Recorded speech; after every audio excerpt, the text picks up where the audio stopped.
আজকে আমি আমার জন্য এক গামলা লুচি বানাবো। কেন আমার জন্য এক গামলা লুচি বানাচ্ছি সেটা তোমাদেরকে বলছি। তার আগে দেখো, সকালবেলা ঘুম চোখ ডলতে ডলতেই আমি এক গাদা জামা কাপড় ভিজিয়ে রেখেছিলাম রাত্রে। সেই জামা কাপড়গুলোকে কেচে নিতে চলে গেলাম।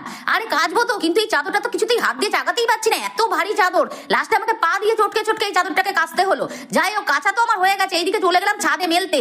দেখি বৃষ্টিটা কম ছিল। যাই হোক, ছাদে সব একে একে জামা কাপড় মেলে দিয়েছি। যে সিঁড়ি দিয়ে নামছি, পেটের মধ্যে তো খিদে যেন ছুঁচো দৌড়াচ্ছে। তাড়াতাড়ি করে নিচে চলে আসলাম। আগের দিনে সেই চানা মশলা করেছিলাম সেটাই ছিল। আর আমি সঙ্গে সঙ্গে কিছুটা ময়দা মেখে কটা লুচি করে নিলাম গরম গরম। এইবার তাছাড়া ছেলেও বাড়ি আছে, আর আমার জন্য বেশি করেই আমি বানিয়েছি। বানিয়ে নিয়ে আমি খেতে বসে পড়লাম। এবার ছেলেকে দিচ্ছি। ছেলে বলছে আমাকে বেশি দিও না, 3টে লুচি দিও। আমাকে বলছে তুমিও 3টে খাবে। আমি এই আমি 3টে খাবো কেন রে? আমার জন্যই তো এক গামলা লুচি আমি করেছি।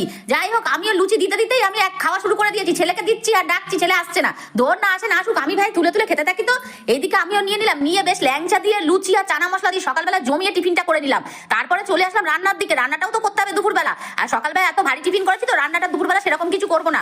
করলাম একটু মাছের মাথা দিয়ে মুগ ডাল আর একটু পটল পোস্ত করেছি। যাই হোক, রান্নাটা তো আমার হয়ে গেছে। এবার কাজ বাজ সেরে চলে আসলাম খাওয়ার দিকে।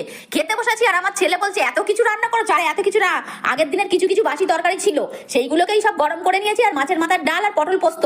যাই হোক, এই সব দিয়ে দুপুরবেলা জমিয়ে খাওয়া দাওয়াটা সেরে নিলাম। বন্ধুরা, তোমরা ফলো সাবস্ক্রাইব করতে কিন্তু ভুলো না। আর লুচিটা আমি একাই খেয়েছি, কেউ আমার বাড়ি আসেনি, আমি আমার জন্যই করেছিলাম।